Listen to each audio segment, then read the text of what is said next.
চারদিকে চলছে ঢালিউড কিং খান শাকিব খানের তুফানের ঝড়, যেটি কোরবানি ঈদে মুক্তি পাচ্ছে প্রেক্ষাগৃহে। তুফানের তুফানি পরিবেশের মধ্যেই তৈরি হয়েছে নতুন গুঞ্জন। নতুন সিনেমার শুটিং শুরু করতে যাচ্ছেন শাকিব খান। ঘনিষ্ঠ সূত্রের বরাত দিয়ে দেশের সংবাদ মাধ্যম জানাচ্ছেন, নতুন সিনেমাটির নাম বরবাদ। আরও চমকপ্রদ খবর হচ্ছে, ছবিটিতে অভিনয় করতে দেখা যাবে শাকিবের প্রিয়তমা সিনেমার অভিনেত্রী ইদিকা পালকে। সিনেমাটি নাকি পরিচালনা করবে নাট্য পরিচালক মেহেদী হাসান হৃদয়। শাকিব ইদিকাকে নিয়ে বরবাদ শিরোনামের আসন্ন এই সিনেমাটি হতে যাচ্ছে পরিচালকের প্রথম চলচ্চিত্র।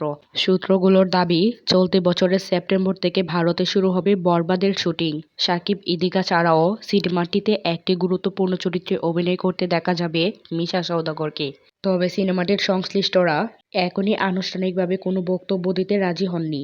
বরবাদ চলচ্চিত্রটির অন্যতম প্রযোজক মাস্টার কমিউনিকেশন। 2023 সালে ঈদে মুক্তি পায় তরুণ পরিচালক হিমেল আশরাফ পরিচালিত সিনেমা প্রিয়তমা। এই ছবিটিতে শাকিব খানের সঙ্গে ছিলেন টলিউড নায়িকা ইদিকা পল। এই সিনেমা দিয়েই বড় পর্দায় অভিষেক ঘটেছে অভিনেত্রীর। প্রথম সিনেমাতেই জনপ্রিয়তার তুঙ্গে উঠে শাকিব ইদিকা জুটি। বর্তমানে বাংলাদেশের কবি নামের একটি সিনেমাতে শরীফুল রাজের বিপরীতে অভিনয় করেছেন এই অভিনেত্রী। বরবাদ শিরোনামের একটি সিনেমাতে শাকিব খান ও ইদিকা পল আবারও জুটি বাঁধছেন। শাকিব খান ও ইদিকা এই জুটিটাকে আপনাদের কাছে কেমন লাগে তা অবশ্যই কমেন্ট করে জানাতে ভুলবেন না।